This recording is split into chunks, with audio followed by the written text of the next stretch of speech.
നമസ്കാരം. എല്ലാ പ്രിയപ്പെട്ട ഉദ്യോഗാർത്ഥി സുഹൃത്തുക്കൾക്കും PSC ഇൻഫ്ലുവൻസറിന്റെ പുതിയൊരു ക്ലാസ്സിലേക്ക് സ്വാഗതം. ഞാൻ രഞ്ജിത്താർ കരുനാഗപ്പള്ളി. നമ്മൾ ഇന്നത്തെ ഈ ഒരു ക്ലാസ്സിൽ ഡിസ്കസ് ചെയ്യുന്ന ടോപ്പിക്ക് 2024-25 വരെയുള്ള മുഴുവൻ മത്സര പരീക്ഷകളിൽ ചോദിച്ച കേരളം ഭരണവും ഭരണ സംവിധാനങ്ങളും എന്നറിയപ്പെടുന്ന ടോപ്പിക്കിൽ നിന്ന് ചോദിച്ച പ്രസ്താവന ചോദ്യങ്ങളും അവയുടെ അനുബന്ധ വസ്തുതകളും പ്രധാനപ്പെട്ട ഫാക്റ്റും എല്ലാമാണ് ഇന്നത്തെ ഈ ഒരു ക്ലാസ്സിൽ ഡിസ്കസ് ചെയ്യുന്നത്. അപ്പോൾ ക്ലാസ്സിൻ്റെ ആദ്യാവസാനം കൃത്യമായി കാണുക. അതിനുശേഷം നിങ്ങൾ ചെയ്യേണ്ടത് ഇതിൻ്റെ എക്സാം രാത്രി 9 മണിക്ക് PSC ഇൻഫ്ലുവൻസറിൻ്റെ കോമൺ ടെലഗ്രാം ഗ്രൂപ്പിൽ സൗജന്യമായി കണ്ടക്ട് ചെയ്യുന്നുണ്ട്. അതുകൂടി അറ്റൻഡ് ചെയ്ത് പോകുക.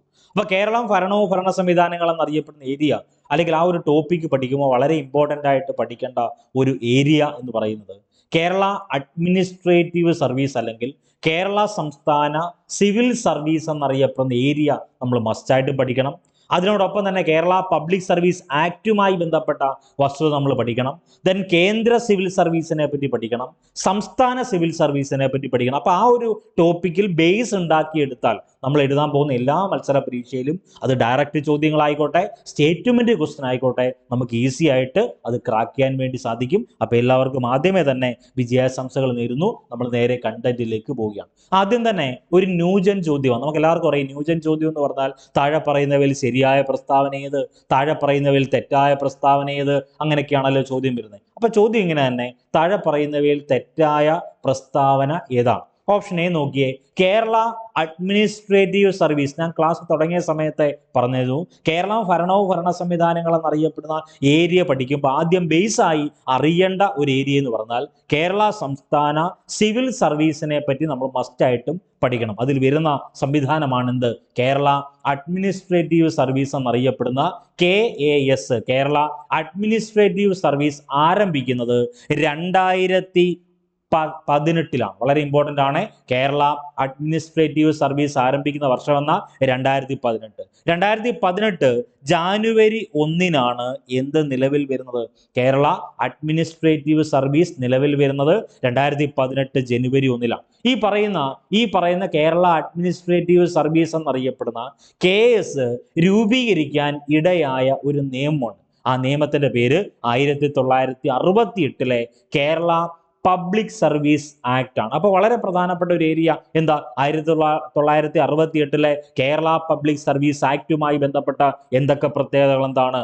അതിൽ വകുപ്പുകളുണ്ടോ? ആ വകുപ്പുമായി ബന്ധപ്പെട്ട ഈ പറയുന്ന മത്സര പരീക്ഷയിൽ കൂടുതൽ ചോദ്യ സാധ്യതയുള്ളത് ഏതാണ്? അപ്പൊ അങ്ങനത്തൊക്കെയുള്ള ഏരിയ നമ്മൾ കവർ ചെയ്യണം. അപ്പൊ ഒന്നാമത്തെ സ്റ്റേറ്റ്മെന്റ് എങ്ങനെയാ? കേരള അഡ്മിനിസ്ട്രേറ്റീവ് സർവീസ് ആരംഭിക്കുന്നത് 2018.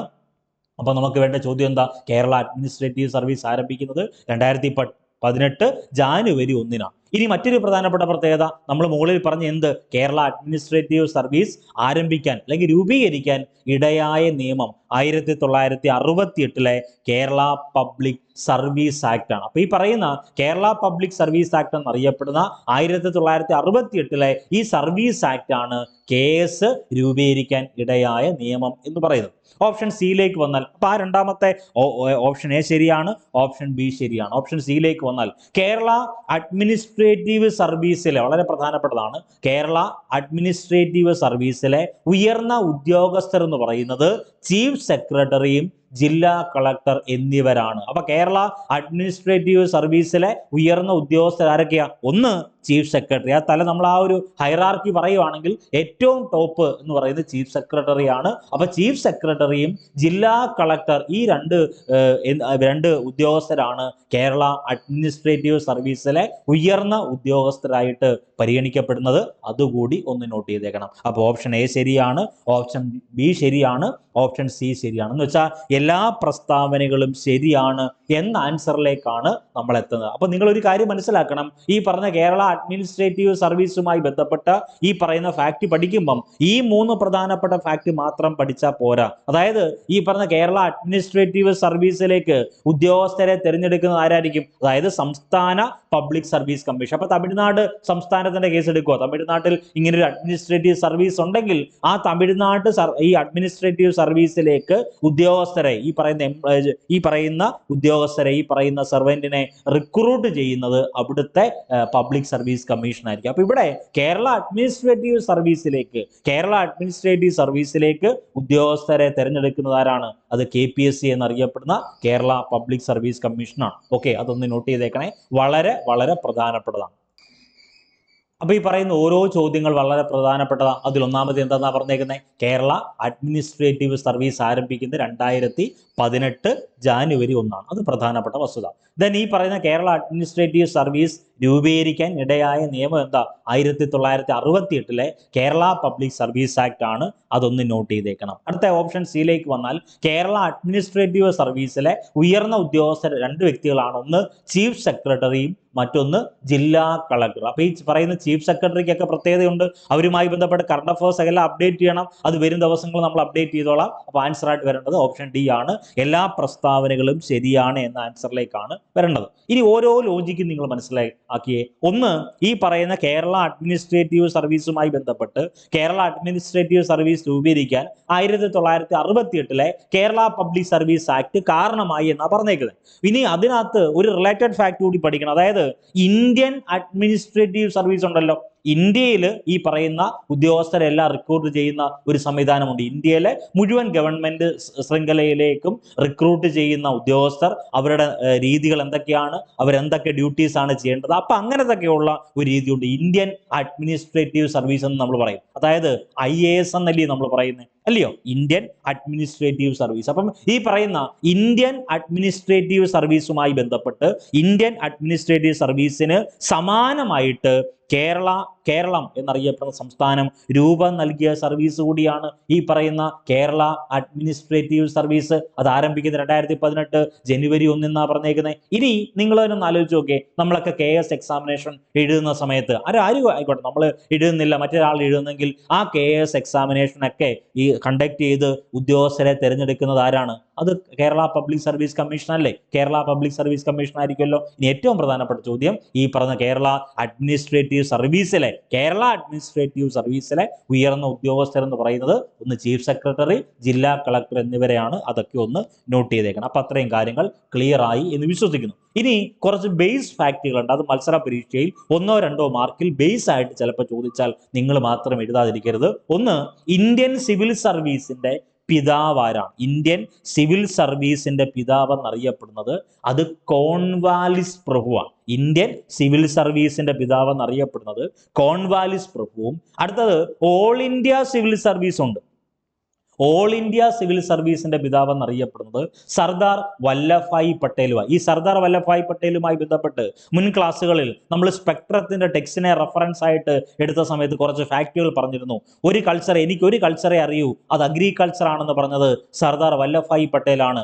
ഇന്ത്യയുടെ ഉരുക്കു മനുഷ്യൻ എന്നറിയപ്പെടുന്നത്, ഏകതയുടെ മനുഷ്യൻ എന്നറിയപ്പെടുന്നത് സർദാർ വല്ലഭായ് പട്ടേലാണ്. നാട്ടുരാജ്യ സംയോജനത്തിന് വേണ്ടി പ്രവർത്തിച്ച വ്യക്തികളിൽ പ്രധാനി സർദാർ വല്ലഭായ് പട്ടേലാണ്. സർദാർ വല്ലഭായ് പട്ടേൽ പറഞ്ഞൊരു ഡയലോഗ് അല്ലെങ്കിൽ ഒരു വാക്യം 10ാം ക്ലാസ്സിലെ സ്കൂൾ ടെക്സ്റ്റിൽ ബോക്സിൽ കൊടുത്തേപ്പോണ്ട് ആ ബോക്സിൽ കൊടുത്തേക്കുന്ന കണ്ടന്റ് ഇങ്ങനെയാണ്: നാം നേടിയ സ്വാതന്ത്ര്യം നാട്ടുരാജ്യങ്ങളാകുന്ന വാതായനങ്ങളിലൂടെ നമുക്ക് നഷ്ടമാകാൻ പാടില്ല എന്ന് പറഞ്ഞതാരാണ്? നാം നേടിയ സ്വാതന്ത്ര്യം നാട്ടുരാജ്യങ്ങളാകുന്ന വാതായനങ്ങളിലൂടെ നമുക്ക് നഷ്ടമാകാൻ പാടില്ല എന്ന് പറഞ്ഞത് സർദാർ വല്ലഭായ് പട്ടേലാണ്. എനിക്കൊരു കൾച്ചറെ അറിയൂ, അത് അഗ്രികൾച്ചർ ആണെന്ന് പറഞ്ഞത് സർദാർ വല്ലഭായ് പട്ടേലാണ്. സർദാർ വല്ലഭായ് പട്ടേലുമായി ബന്ധപ്പെട്ട് ഇന്ററിം ഗവൺമെന്റ് ഇടക്കാല മന്ത്രിസഭയെ പറ്റി നിങ്ങൾ പഠിക്കും. അതിൽ ഒരു ഫാക്ട് പഠിക്കണം. ഇന്ത്യൻ കോൺസ്റ്റിറ്റ്യൂഷൻ എന്നറിയപ്പെടുന്ന ടോപ്പിക്ക് പഠിക്കുമ്പോൾ ആ ഒരു മേഖലയിൽ നിങ്ങൾ ടോപ്പിക്ക് പഠിക്കണം. അപ്പൊ ഈ പറയുന്ന ഇന്ത്യൻ സിവിൽ സർവീസുമായി ബന്ധപ്പെട്ടും ഓൾ ഇന്ത്യ സിവിൽ സർവീസുമായി ബന്ധപ്പെട്ടൊക്കെ ഫാക്ട് പഠിക്കുമ്പം ഇദ്ദേഹത്തിന്റെ ഒരു ബേസ് ഫാക്ട് ഉണ്ട്. അദ്ദേഹത്തിന്റെ പ്രത്യേകത ഓൾ ഇന്ത്യ സിവിൽ സർവീസിന്റെ പിതാവ് എന്നറിയപ്പെടുന്നത് സർദാർ വല്ലഭായ് പട്ടേൽ. അപ്പൊ ഇന്ത്യൻ സിവിൽ സർവീസിന്റെ പിതാവ് കോൺവാലിസ് പ്രഭുവും ഓൾ ഇന്ത്യ സിവിൽ സർവീസിന്റെ പിതാവ് സർദാർ വല്ലഭായ് പട്ടേലുമാണ്. ഇനി 2 ഡേ ഏറ്റവും ഇമ്പോർട്ടന്റ് ആയിട്ട് പഠിക്കണം. ഒന്ന്, സിവിൽ സർവീസ് ദിനം എന്നാണ് ചോദിച്ചാൽ അത് ഏപ്രിൽ 21 സിവിൽ സർവീസ് ദിനമായി ആചരിക്കുന്നത്. ഇന്ത്യൻ ഫോറിൻ സർവീസസ് ദിനമുണ്ട്. ഇന്ത്യൻ ഫോറിൻ സർവീസസ് ദിനം അത് ഒക്ടോബർ 9, സിവിൽ സർവീസസ് ദിനം അല്ലെങ്കിൽ സിവിൽ സർവീസ് ദിനം എന്നാണ് ചോദിച്ചാൽ അത് ഏപ്രിൽ 21. ഈ 3 പ്രധാനപ്പെട്ട ഫാക്ട് ഒന്ന് നോട്ട് ചെയ്തേക്കണം, വളരെ വളരെ പ്രധാനപ്പെട്ടതാണ്. അപ്പൊ ഇന്ത്യൻ സിവിൽ സർവീസിന്റെ പിതാവ് ആരാ? എന്റെ കൂടെ റിവൈസ് ചെയ്തേ. ഇന്ത്യൻ സിവിൽ സർവീസിന്റെ പിതാവ് കോൺവാലിസ് പ്രഭു, ഓൾ ഇന്ത്യ സിവിൽ സർവീസിന്റെ പിതാവ് സർദാർ വല്ലഭായ് പട്ടേൽ. അദ്ദേഹവുമായി ബന്ധപ്പെട്ട ഫാക്ട് ഉൾപ്പെടെയുള്ള കണ്ടന്റുകൾ പ്രീവിയസ് ക്ലാസ്സിൽ എടുത്തിട്ടുള്ളതാണ്. അത് നമ്മൾ റെഫറൻസ് ആയിട്ട് എടുത്തേക്കുന്ന സ്പെക്ട്രത്തിന്റെ ടെക്സ്റ്റിൽ നിന്നാണ് നമ്മൾ റെഫറൻസ് ആയിട്ട് എടുത്തേക്കുന്നത്. ദെൻ സിവിൽ സർവീസ് ദിനം എന്നാണ് ചോദിച്ചാൽ ഏപ്രിൽ 21, ഇന്ത്യൻ ഫോറിൻ സർവീസസ് ദിനമെന്ന അത് ഒക്ടോബർ 9. ഇനി കേരള PSC മത്സര പരീക്ഷയ്ക്ക് കൂടുതൽ ചോദ്യ സാധ്യത ഉള്ള ഒരു ഏരിയ പറയുകയാണ്. കേരള സിവിൽ സർവീസിന്റെ നിയമന സേവന വേതന ചട്ടങ്ങൾ നിർമ്മിക്കാനുള്ള അവകാശം കേരള ഗവൺമെന്റിനുണ്ട് എന്ന് പരാമർശിക്കുന്ന ഇന്ത്യൻ ഭരണഘടനയുടെ ആർട്ടിക്കിൾ ഏതെന്ന് ചോദിച്ചാൽ അത് ആർട്ടിക്കിൾ 309. അപ്പൊ ആർട്ടിക്കിൾ 309 ഇന്ത്യൻ ഭരണഘടനയുടെ ആർട്ടിക്കിൾ 309 പ്രതിപാദിക്കുന്ന എന്താ? കേരള സിവിൽ സർവീസ് നിയമന സേവന വേതന ചട്ടങ്ങൾ നിർമ്മിക്കാനുള്ള അവകാശം ആർക്കുണ്ട്?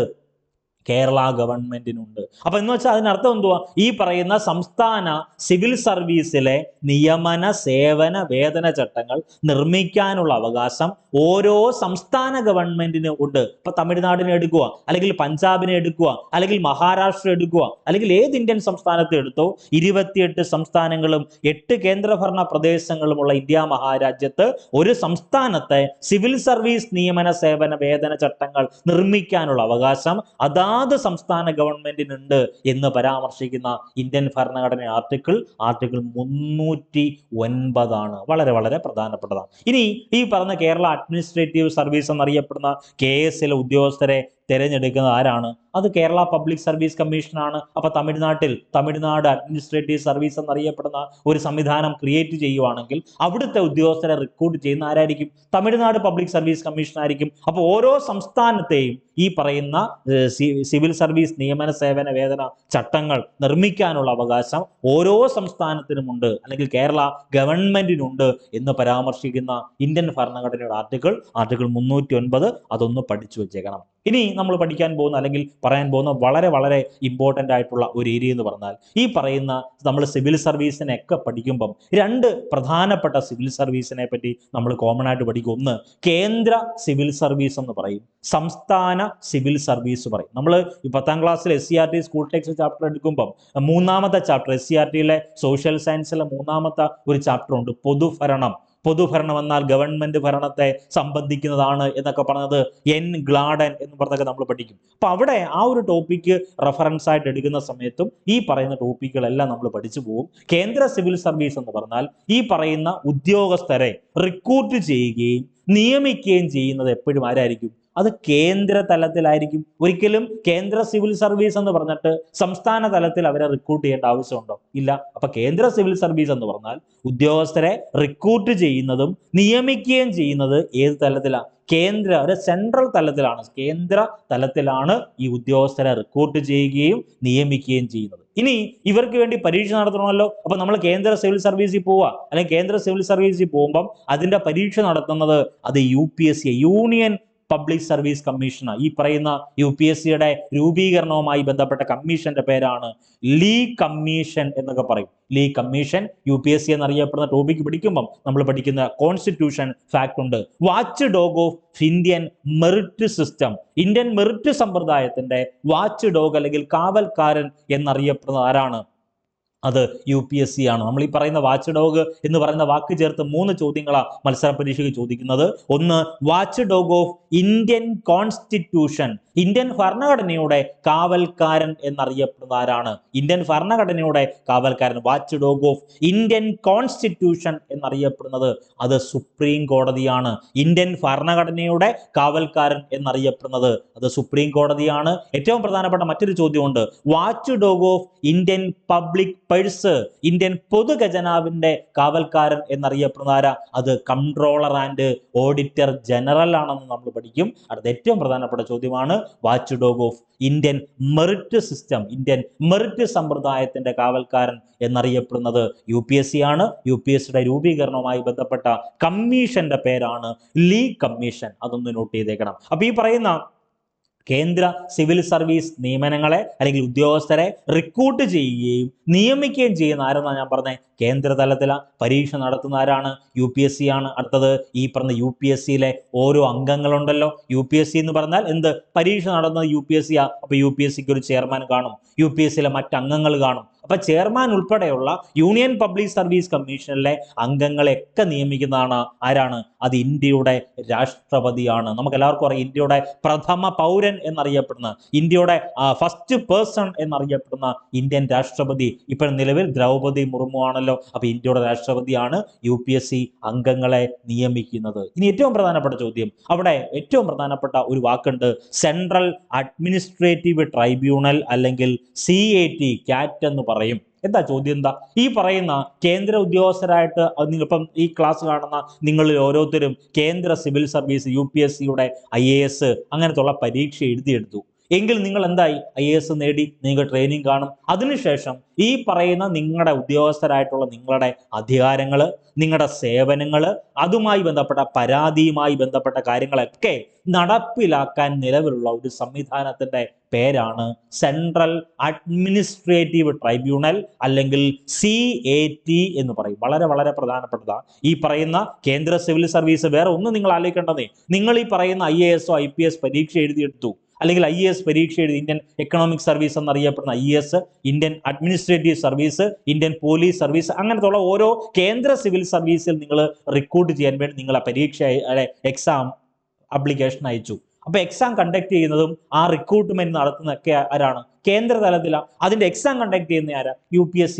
ദെൻ ഇതിന് ശേഷം ആ UPSC നമ്മൾ ഈ പറയുന്ന യൂണിയൻ പബ്ലിക് സർവീസ് കമ്മീഷനിലെ ഓരോ അംഗങ്ങളെയും ആ ചെയർമാനെ ഉൾപ്പെടെ അപ്പോയിന്റ് ചെയ്യുന്നത് ഇന്ത്യയുടെ രാഷ്ട്രപതിയാണ്. ഇനി നിങ്ങൾ ഉദ്യോഗസ്ഥരായെന്നിരിക്കട്ടെ, നിങ്ങൾ ഉദ്യോഗസ്ഥരായി, നിങ്ങൾ IAS നേടി, IPS നേടി, നിങ്ങളുമായി ബന്ധപ്പെട്ട കുറച്ച് അധികാരങ്ങളുണ്ട്, നിങ്ങൾക്ക് മാത്രമായിട്ടുള്ള കുറച്ച് അധികാരങ്ങളുണ്ട്, നിങ്ങൾക്ക് മാത്രമായിട്ടുള്ള കുറച്ച് സേവനങ്ങളുണ്ട്. അപ്പൊ നിങ്ങളുടെ ഈ പറഞ്ഞ കേന്ദ്ര ഉദ്യോഗസ്ഥരുടെ അധികാരങ്ങൾ, കേന്ദ്ര ഉദ്യോഗസ്ഥരുടെ സേവനങ്ങളുമായി, പരാതിയുമായി എന്നൊക്കെ ബന്ധപ്പെട്ട കാര്യങ്ങളുണ്ടെങ്കിൽ അത് ഇംപ്ലിമെന്റ് ചെയ്യാൻ വേണ്ടി, അത് നടപ്പിലാക്കാൻ നിലവിലുള്ള സംവിധാനത്തിന്റെ പേര് സെൻട്രൽ അഡ്മിനിസ്ട്രേറ്റീവ് ട്രൈബ്യൂണൽ എന്നാണെന്ന് മാത്രം ഓർക്കണം. ഇവിടെ ഏറ്റവും പ്രധാനപ്പെട്ട ഒരു ചോദ്യമുണ്ട്.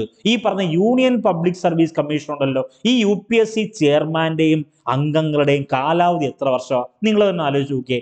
UPSCയുടെ അംഗങ്ങളുടെയും ആ പറയുന്ന അംഗങ്ങളുടെയും ചെയർമാന്റെയും കാലാവധി എന്ന് പറഞ്ഞാൽ ഒന്നെങ്കിൽ 6 വർഷം, അതുമല്ലെങ്കിൽ വളരെ പ്രധാനപ്പെട്ടതാണ് 6 വർഷം അല്ലെങ്കിൽ 65 വയസ്സ്. ഒന്നെങ്കിൽ 6 വർഷം, അതല്ലെങ്കിൽ 65 വയസ്സാണ് എന്ത്? ഈ പറയുന്ന കേന്ദ്ര സിവിൽ സർവീസ് നിയമനങ്ങളൊക്കെ നടത്തുന്ന അല്ലെങ്കിൽ പരീക്ഷയൊക്കെ റിക്രൂട്ട് ചെയ്യുന്ന UPSC അംഗങ്ങളുടെ, UPSC ചെയർമാന്റെ കാലാവധി എന്ന് പറഞ്ഞാൽ ഒന്നെങ്കിൽ 6 വർഷം, അതുമല്ലെങ്കിൽ എന്ത്?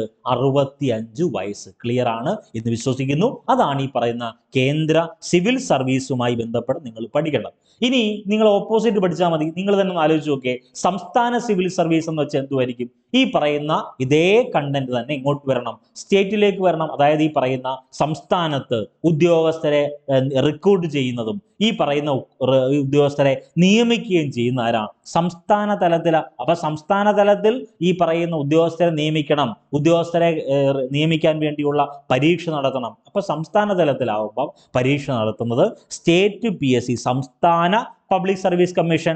ഓപ്ഷൻ അത് സ്റ്റേറ്റ് PSC എന്നില്ല, KPSC, Kerala public service commission എന്നാണ് നിങ്ങൾ കൊടുത്തേക്കുന്നതെങ്കിൽ അത് ഓപ്ഷനകത്തായിട്ട് എഴുതണം. അപ്പൊ ഈ പറയുന്ന സംസ്ഥാന സിവിൽ സർവീസിനെ നിയമിക്കുന്നതാരാണ്? അത് സംസ്ഥാന തലത്തിലാണ് നിയമിക്കുന്നത്. ദെൻ KPSCയുമായി ബന്ധപ്പെട്ട് ഈ പറയുന്ന സംസ്ഥാന സിവിൽ സർവീസിന്റെ പരീക്ഷ നടത്തുന്നത് KPSC അല്ലെങ്കിൽ സ്റ്റേറ്റ് PSC, പബ്ലിക് സർവീസ് കമ്മീഷനാണ് സംസ്ഥാനത്തെ. ഇനി ഈ പറഞ്ഞ സംസ്ഥാന പബ്ലിക് സർവീസ് കമ്മീഷനിലെ അംഗങ്ങളെ നിയമിക്കുന്നത് എപ്പോഴും സംസ്ഥാന ഗവർണർ ആയിരിക്കും. അപ്പോൾ ഒരു വാക്കുണ്ട്, വളരെ പ്രധാനപ്പെട്ടതാണ്, റിയൽ എക്സിക്യൂട്ടീവ്, നോമിനൽ എക്സിക്യൂട്ടീവ്. 2 വാക്കുകൾ ഒന്ന് നോട്ട് ചെയ്തേക്കണേ. ഞാൻ ഒരു ക്വസ്റ്റ്യൻ നിങ്ങളോട് ചോദിക്കുക, ഇന്ത്യയുടെ റിയൽ എക്സിക്യൂട്ടീവ് ആരാണ്?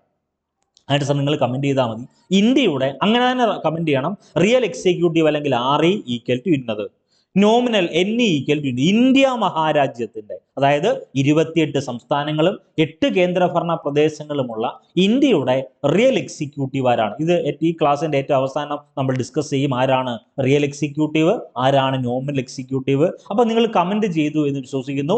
ഇന്ത്യയുടെ വേണമെങ്കിൽ ഞാൻ റിയൽ എക്സിക്യൂട്ടീവിനെ പറഞ്ഞുതരാം, നോമിനൽ എക്സിക്യൂട്ടീവിനെ നിങ്ങൾ കമന്റ് ചെയ്യുക.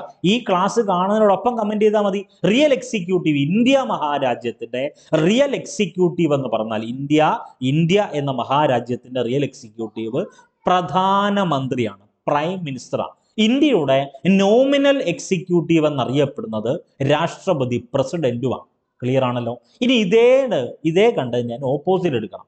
ഒരു സംസ്ഥാനത്തിന്റെ, ഇപ്പൊ കേരള സംസ്ഥാനത്തിന്റെ, അല്ലെങ്കിൽ തമിഴ്നാട് സംസ്ഥാനത്തിന്റെ, അതല്ലെങ്കിൽ മഹാരാഷ്ട്ര സംസ്ഥാനത്തിന്റെ, അതല്ലെങ്കിൽ തെലങ്കാന സംസ്ഥാനത്തിന്റെ, ഒരു സംസ്ഥാനത്തിന്റെ റിയൽ എക്സിക്യൂട്ടീവ് എന്ന് പറഞ്ഞാൽ അവിടുത്തെ മുഖ്യമന്ത്രി ആയിരിക്കും, ചീഫ് മിനിസ്റ്റർ ആയിരിക്കും ഒരു സംസ്ഥാനത്തിന്റെ റിയൽ എക്സിക്യൂട്ടീവ്. അപ്പൊ ഇതൊന്ന് കമന്റ് ചെയ്യണേ. ഒരു സംസ്ഥാനത്തിന്റെ, അപ്പൊ കേരള സംസ്ഥാനത്തിന്റെ അല്ലെങ്കിൽ തമിഴ്നാട് സംസ്ഥാനത്തിന്റെ നോമിനൽ എക്സിക്യൂട്ടീവ് ആരായിരിക്കും? അതൊന്ന് കമന്റ് ചെയ്തേക്കണം. അപ്പൊ ഇതിന്റെ ലോജിക്ക് കിട്ടും. ഓക്കെ ആണല്ലോ. അപ്പൊ സംസ്ഥാന സിവിൽ സർവീസിൽ, അതായത് ഈ പറയുന്ന സംസ്ഥാന സിവിൽ സർവീസിലേക്ക് പരീക്ഷ നടത്തുന്ന യൂണിയൻ പബ്ലിക് സർവീസ് കമ്മീഷൻ അല്ല, സംസ്ഥാന പബ്ലിക് സർവീസ് കമ്മീഷൻ എന്നറിയപ്പെടുന്ന KPSCയിലെ അംഗങ്ങളെ നിയമിക്കുന്നത് ആരാണ്? സംസ്ഥാന ഗവർണറാണ്. ഓക്കെ ആണല്ലോ. ഓക്കെ, ക്ലിയർ ആണെന്ന് വിശ്വസിക്കുന്നു. അടുത്തത് ഈ പറയുന്ന ഇതേ സംസ്ഥാന സിവിൽ സർവീസുമായി ബന്ധപ്പെട്ട് സംസ്ഥാനത്ത്, അപ്പൊ നിങ്ങൾ LD ക്ലർക്കായിട്ട് ജോയിൻ ചെയ്തു, അല്ലെങ്കിൽ ഈ പറയുന്ന വേറെ ഏതെങ്കിലും തലത്തിൽ സംസ്ഥാന തലത്തിൽ സംസ്ഥാന സിവിൽ സർവീസിലേക്ക് KS പരീക്ഷ കണ്ടന്റ് ചെയ്ത് നിങ്ങൾ എഴുതിയെടുത്തു, KS ജോലിക്കാരനായി അല്ലെങ്കിൽ KS നേടി, നിങ്ങൾ ആദ്യത്തെ 1ാം റാങ്ക് മേടിച്ചു, 2ാം റാങ്ക് മേടിച്ചു എങ്കിൽ നിങ്ങളുമായി ബന്ധപ്പെട്ട്, നിങ്ങളുടെ സംസ്ഥാനത്തെ ഈ കേരള സംസ്ഥാനത്തെ ഉദ്യോഗസ്ഥരുമായി ബന്ധപ്പെട്ട് നിങ്ങൾക്ക് കുറച്ച് അധികാരങ്ങൾ കാണുമല്ലോ, നിങ്ങൾക്ക് കുറച്ച് സേവനങ്ങൾ കാണും. അപ്പൊ നിങ്ങൾ കൊടുത്ത സേവനങ്ങൾക്ക് പരാതിയുമായി ബന്ധപ്പെട്ട് പൊതുജനങ്ങൾക്ക് ആരെ സമീപിക്കാം? ഈ പറയുന്ന നടപ്പിലാക്കാൻ സംസ്ഥാന തലത്തിൽ ഒരു സംവിധാനമുണ്ട്. അതിന്റെ പേരാണ് സംസ്ഥാന അഡ്മിനിസ്ട്രേറ്റീവ് ട്രൈബ്യൂണൽ, അല്ലെങ്കിൽ SAT എന്ന് പറയും. മറ്റേതെന്തുവാ? Central administrative tribunal. ഇത് സ്റ്റേറ്റ് അഡ്മിനിസ്ട്രേറ്റീവ് ട്രൈബ്യൂണൽ അല്ലെങ്കിൽ സംസ്ഥാന അഡ്മിനിസ്ട്രേറ്റീവ് ട്രൈബ്യൂണൽ. അതൊന്ന് നോട്ട് ചെയ്തേക്കണേ. ഇനി ഏറ്റവും പ്രധാനപ്പെട്ട മറ്റൊരു ചോദ്യം ഉണ്ടെന്നാണ്, ഈ പറയുന്ന സംസ്ഥാന പബ്ലിക് സർവീസ് കമ്മീഷൻ ഉണ്ടല്ലോ, ഈ പറഞ്ഞ KPSC കേരള പബ്ലിക് സർവീസ് കമ്മീഷന്റെ ചെയർമാന്റെയും അംഗങ്ങളുടെയും കാലാവധി എന്ന് പറഞ്ഞാൽ ഒന്നെങ്കിൽ 6 വർഷം, അതുമല്ലെങ്കിൽ 62 വയസ്സ്. മറ്റിടത്ത് ഈ പറഞ്ഞ UPSCയിൽ എത്രയായിരുന്നു? 6 വർഷം 65 വയസ്സായിരുന്നു. സംസ്ഥാന പബ്ലിക് സർവീസ് കമ്മീഷനെ എടുക്കുമ്പോൾ 6 വർഷം അല്ലെങ്കിൽ 62 വയസ്സ്. ഇത്രയും കാര്യങ്ങൾ ക്ലിയർ ആണ് എന്ന് വിശ്വസിക്കുന്നു. വേറെ ഒന്നുമില്ല, നമ്മൾ ആദ്യം പഠിപ്പിച്ച കണ്ടന്റ് പ്രസ്താവന ചോദ്യമാണ്. കേരള പഠിച്ചു തന്നെ പോകണം. വീണ്ടും ആവർത്തിക്കുന്നു, നമ്മൾ ചുമ്മാതെ വായിച്ചു പോകുകയല്ല, വീണ്ടും പഠിക്കുക, വീണ്ടും നെക്സ്റ്റ് വീക്കിൽ വീണ്ടും റിവൈസ് ചെയ്യുക. അതിനുശേഷം നമ്മുടെ പരീക്ഷയ്ക്ക് മുമ്പ് മിനിമം ഒരു 4 തവണയെങ്കിലും റിവിഷൻ നടത്തി പരീക്ഷ ഹാളിലേക്ക് സ്വസ്ഥമായിട്ട് സമാധാനമായിട്ട് പോയി പരീക്ഷ എഴുതുക. ആദ്യത്തെ 100 ക്വസ്റ്റ്യൻ നമ്മൾ നോക്കുന്ന സമയത്ത് ആദ്യത്തെ 90 എണ്ണം അറ്റൻഡ് ചെയ്യാൻ പറ്റി, നമ്മൾ 90ഉം കോൺഫിഡൻറ്റോടുകൂടി ശരിയാ, നമുക്ക് ഉത്തരം ശരിയായിട്ട് തോന്നി, 90 എണ്ണം അറ്റൻഡ് ചെയ്താൽ മതി. 10 എണ്ണം വീണ്ടും കറപ്പിക്കാൻ ശ്രമിക്കേണ്ട ആവശ്യമില്ല. നിങ്ങൾ സ്വസ്ഥമായിട്ട് സമാധാനത്തോടു കൂടി റിവൈസ് ചെയ്ത് പരീക്ഷ ഹാളിലേക്ക് പോവുക. അതല്ലാതെ ടെൻഷൻ എന്ന് കരുതി ഇരിക്കുകയേ ചെയ്യരുത്. അപ്പൊ കേരള അഡ്മിനിസ്ട്രേറ്റീവ് സർവീസ് ആരംഭിക്കുന്നത് 2018 ജനുവരി 1-ലാണ്. കേരള അഡ്മിനിസ്ട്രേറ്റീവ് സർവീസ് രൂപീകരിക്കാൻ കാരണമായ നിയമം ചോദിച്ചാൽ 1968 കേരള പബ്ലിക് സർവീസ് ആക്ട് ആണെന്ന് നമ്മൾ പറഞ്ഞു. ഇന്ത്യൻ അഡ്മിനിസ്ട്രേറ്റീവ് സർവീസിന് സമാനമായിട്ട് കേരളം രൂപം നൽകിയ സർവീസിന്റെ പേരാണ് കേരള അഡ്മിനിസ്ട്രേറ്റീവ് സർവീസ് അല്ലെങ്കിൽ KS. then ഏറ്റവും പ്രധാനപ്പെട്ട ചോദ്യം, ഈ പറഞ്ഞ KS-ലെ ഉദ്യോഗസ്ഥരെ റിക്രൂട്ട് ചെയ്യുന്നത് അല്ലെങ്കിൽ തെരഞ്ഞെടുക്കുന്ന ആരാണ്? അത് KPSC ആണ്. ഈ പറഞ്ഞ കേരള അഡ്മിനിസ്ട്രേറ്റീവ് സർവീസിലെ ഉയർന്ന ഉദ്യോഗസ്ഥരെ അറിയപ്പെടുന്ന പേര്, ഉയർന്ന ഉദ്യോഗസ്ഥർ എന്ന് പറഞ്ഞാൽ ചീഫ് സെക്രട്ടറിയും ജില്ലാ കളക്ടറുമാണ്. അതൊന്ന് നോട്ട് ചെയ്തേക്കണം, വളരെ വളരെ പ്രധാനപ്പെട്ടതാണ്. പിന്നീട് നമ്മൾ പറഞ്ഞത് ഇന്ത്യൻ സിവിൽ സർവീസിന്റെ പിതാവ് അത് കോൺവാലിസ് പ്രഭുവാണ്. ഓൾ ഇന്ത്യ സിവിൽ സർവീസിന്റെ പിതാവ് സർദാർ വല്ലഭായ് പട്ടേലാണ്. നാം നേടിയ സ്വാതന്ത്ര്യം നാട്ടുരാജ്യങ്ങളാകുന്ന വാതായനങ്ങളിലൂടെ നമുക്ക് നഷ്ടമാകാൻ പാടില്ല എന്ന് പറഞ്ഞത് ആരാണ്? അത് ഈ പറയുന്ന സർദാർ വല്ലഭായ് പട്ടേലാണ്. സിവിൽ സർവീസ് ദിനം എന്നാണ് ചോദിച്ചാൽ ഏപ്രിൽ 21. ഇന്ത്യൻ ഫോറിൻ സർവീസസ് ദിനം ഒക്ടോബർ 9. ഒന്ന് നോട്ട് ചെയ്തേക്കണം. പിന്നീട് നമ്മൾ നേരത്തെ പറഞ്ഞല്ലോ, ഓരോ സംസ്ഥാന സിവിൽ സർവീസിന്റെ നിയമന സേവനങ്ങൾ, അതിന്റെ വേതന ചട്ടങ്ങൾ എന്നിവയൊക്കെ നിർമ്മിക്കാനുള്ള അവകാശം ഈ പറയുന്ന ഏത് സംസ്ഥാന ഗവൺമെന്റിനും ഉണ്ട് എന്ന് പരാമർശിക്കുന്ന ഇന്ത്യൻ ഭരണഘടന ആർട്ടിക്കിൾ 309 ആണ്. അതൊന്ന് നോട്ട് ചെയ്തേക്കണം. കേരള അഡ്മിനിസ്ട്രേറ്റീവ് സർവീസിലെ ഓരോ ഉദ്യോഗസ്ഥരെയും തിരഞ്ഞെടുക്കുന്നത് കേരള പബ്ലിക് സർവീസ് കമ്മീഷനാണ്. അപ്പൊ നമ്മൾ 2 ഡിവിഷൻ പറഞ്ഞു, കേന്ദ്ര സിവിൽ സർവീസ്, സംസ്ഥാന സിവിൽ സർവീസ്. അതൊന്ന് നോട്ട് ചെയ്തേക്കണം. അതിൽ ഈ പറയുന്ന കേന്ദ്ര ഉദ്യോഗസ്ഥരുടെ അധികാരങ്ങളും സേവനങ്ങളും പരാതിയുമായി ബന്ധപ്പെട്ട കാര്യങ്ങളൊക്കെ നടപ്പിലാക്കാൻ നിലവിലുള്ള സംവിധാനത്തിന്റെ പേര് സെൻട്രൽ അഡ്മിനിസ്ട്രേറ്റീവ് ട്രൈബ്യൂണലും സംസ്ഥാനത്തെ ഉദ്യോഗസ്ഥരുടെ അധികാരങ്ങൾ, സേവനങ്ങൾ, പരാതിയുമായി ബന്ധപ്പെട്ട കാര്യങ്ങളൊക്കെ നടപ്പിലാക്കാനുള്ളത് സംസ്ഥാന അഡ്മിനിസ്ട്രേറ്റീവ് സർവീസ് അല്ലെങ്കിൽ SATയുമാണ്. ഓക്കെ, അപ്പൊ ഇന്നത്തെ വർക്കൗട്ട് ബാച്ചിൽ ഇന്ന് പഠിക്കേണ്ട ടോപ്പിക്സ്, സിലബസ് കണ്ടന്റ്, ഇന്ന് രാവിലെ എന്തൊക്കെ കറണ്ട് അഫയേഴ്സ് കണ്ടന്റ് നിങ്ങളുടെ ഗ്രൂപ്പിൽ തന്നിട്ടുണ്ടോ അത് മസ്റ്റ് ആയിട്ടും പഠിക്കണം. Okay, syllabus content. Then current affairs എന്തൊക്കെയാണ് നിങ്ങളുടെ രാവിലെ തന്നെ നിങ്ങളുടെ വർക്കൗട്ട് ബാച്ചിൽ അപ്ലോഡ് ചെയ്തേക്കുന്ന PDF നോട്ട്, ക്ലാസ്സുകൾ എന്തൊക്കെയുണ്ടോ അത് കൃത്യമായിട്ട് പഠിക്കണം. SCERT NCERTയിലെ 2 ചാപ്റ്റർ തന്നിട്ടുള്ള 2 ചാപ്റ്ററിന്റെ സ്റ്റഡി മെറ്റീരിയൽസ് പഠിക്കണം. അതിനോടൊപ്പം ഇന്നത്തെ ഈ വീഡിയോ ക്ലാസ് കാണണം, അതിന്റെ നോട്ട്സ് വായിക്കണം. ഇതെല്ലാം ചേർത്തതിന് ശേഷം രാത്രി 9 മണിക്ക് എക്സാം. ബാക്കിയുള്ള നോട്ട്സുകളൊക്കെ അറിയാവുന്നതാണല്ലോ, ബാക്കിയുള്ള മെറ്റീരിയൽസ് ഒക്കെ നിങ്ങൾക്ക് അറിയാമെന്ന് വിശ്വസിക്കുന്നു. അപ്പൊ ഇതിനകത്തെല്ലാം ഇന്നത്തെ സ്റ്റഡി ടൈം ടേബിൾ പ്രകാരമുള്ള മുഴുവൻ അതിൽ ഈ പറയുന്ന എന്തൊക്കെ സബ്ജക്റ്റുകളുണ്ടോ അത് നിങ്ങൾ സെൽഫായിട്ട് നമ്മൾ തന്ന മെറ്റീരിയൽസ് എല്ലാം റിവൈസ് ചെയ്യുക. രാത്രി 9 മണിക്ക് എക്സാം അറ്റൻഡ് ചെയ്യുക. എക്സാം അറ്റൻഡ് ചെയ്യുമ്പം ആ എക്സാമിൽ ഈ പറയുന്ന ഇംഗ്ലീഷ് ക്വസ്റ്റ്യൻ കാണും, മാത്സ് ക്വസ്റ്റ്യൻ കാണും, മലയാള ചോദ്യങ്ങൾ കാണും. ഇന്നും നമ്മുടെ കോമൺ ടെലഗ്രാം ഗ്രൂപ്പിൽ പബ്ലിഷ് ചെയ്തേക്കുന്ന എന്തൊക്കെ സൗജന്യ മെറ്റീരിയൽസ് ഉണ്ടോ അതൊക്കെ പഠിച്ചു മാറ്റുക. ഓക്കെ, വർക്കൗട്ട് ബാച്ചിൽ ഇനി ആർക്കെങ്കിലും ജോയിൻ ചെയ്യാൻ താല്പര്യമുണ്ടെങ്കിൽ ഈ കൊടുത്തേക്കുന്ന വാട്സാപ്പ് നമ്പറിലേക്ക് വാട്സാപ്പ് മെസ്സേജ് അയക്കുക. വർക്കൗട്ട് ബാച്ച് നിങ്ങളുടെ പേര് പറഞ്ഞല്ലോ. നമ്മൾ ഈ നിലവിൽ ക്രാഷ് ബാച്ച് പോലാണ് നിലവിൽ കണ്ടക്ട് ചെയ്യുന്ന. നിലവിൽ 4 ദിവസമായി നമ്മൾ ഈ പറയുന്ന വർക്കൗട്ട് ബാച്ച് തുടങ്ങിയിട്ട്. ഇനിയും ആർക്കെങ്കിലും ജോയിൻ ചെയ്യാൻ താല്പര്യം ഉണ്ടെങ്കിൽ ആരെയും നിർബന്ധിക്കുന്നില്ല, താല്പര്യമുള്ളവർക്ക് ജോയിൻ ചെയ്യാം. അടുത്തത് ഈ പറയുന്ന ഏറ്റവും കൂടുതൽ തവണ ചോദിച്ചിട്ടുള്ള ഒരു ഏരിയയിലേക്ക് നമ്മൾ പോവുക. Kerala public service act 1968. അതായത് നമ്മൾ നേരത്തെ പറഞ്ഞല്ലോ, കേരള അഡ്മിനിസ്ട്രേറ്റീവ് സർവീസ് എന്നറിയപ്പെടുന്ന KS രൂപീകരിക്കാൻ ഇടയാക്കിയ നിയമമാണ് ഇത് കേരള പബ്ലിക് സർവീസ് ആക്ട് 1968. ഈ പറയുന്ന കേരള പബ്ലിക് സർവീസ് ആക്ട് 1968 നിയമപ്രകാരം, അല്ലെങ്കിൽ അതാണ് കേരള അഡ്മിനിസ്ട്രേറ്റീവ് സർവീസ് രൂപീകരിക്കാൻ ഇടയാക്കിയ നിയമം. ഇനി ഏറ്റവും പ്രധാനപ്പെട്ട ചോദ്യം, ഈ പറഞ്ഞ കേരള പബ്ലിക് സർവീസ് ആക്ട് നിലവിൽ വന്നത് എന്നാണെന്ന് ചോദിച്ചാൽ അത് 1968 സെപ്റ്റംബർ 17. വളരെ പ്രധാനപ്പെട്ടതാണ്. കേരള പബ്ലിക് സർവീസ് ആക്ട് നിലവിൽ വന്നത് 1968 സെപ്റ്റംബർ 17. അതൊന്ന് നോട്ട് ചെയ്തേക്കണം. ഇനി നമ്മൾ പറയാൻ പോകുന്നത് ഈ പറയുന്ന ഏറ്റവും പ്രധാനപ്പെട്ട ടോപ്പിക്കിൽ നിന്ന് വ്യത്യാസമായിട്ടുള്ള ഒരു കണ്ടന്റും അല്ല പറയുന്നത്, ഇതിന്റെ തുടർച്ച എന്ന രീതിയിലാണ് ഇനി നമ്മൾ പറയാൻ വേണ്ടി പോകുന്നത്. അപ്പോൾ ഓർത്തു വെക്കണം, കേരള പബ്ലിക് സർവീസ് ആക്ട് നിലവിൽ വരുന്ന വർഷം എന്ന 1968. പ്രധാനപ്പെട്ട ചോദ്യം, കേരള അഡ്മിനിസ്ട്രേറ്റീവ് സർവീസ് രൂപീകരിക്കാൻ ഇടയാക്കിയ നിയമം ഏതെന്ന് ചോദിച്ചാൽ അത് ഈ പറഞ്ഞ കേരള പബ്ലിക് സർവീസ് ആക്ട് 1968 ആണ്. ഇനി നമുക്ക് വേണ്ടത് കേരളത്തിലെ പ്രധാനപ്പെട്ട സർവീസ് റൂളുകളെ പറ്റി, കേരളത്തിലെ സർവീസ് ചട്ടങ്ങൾ അല്ലെങ്കിൽ കേരളത്തിലെ പ്രധാനപ്പെട്ട സർവീസ് റൂളിനെ പറ്റി ഒരു ധാരണ ഉണ്ടായിരിക്കണം. ഒന്നുമില്ല, കേരളത്തിലെ പ്രധാനപ്പെട്ട 4 പ്രധാനപ്പെട്ട സർവീസ് റൂളുകളുണ്ട്. ഒന്ന്, കേരള സിവിൽ സർവീസിലെ ഉദ്യോഗസ്ഥരുടെ അവരുടെ സേവനം, അവരുടെ വേതനം, അവരുടെ മറ്റു വ്യവസ്ഥകളെല്ലാം സംബന്ധിക്കുന്ന പ്രധാനപ്പെട്ട ചട്ടങ്ങളുണ്ട്. അതിൽ ഏറ്റവും പ്രധാനപ്പെട്ട ഒരു ചട്ടം എന്ന് പറഞ്ഞാൽ KS ആൻഡ് KSR എന്ന് പറയും.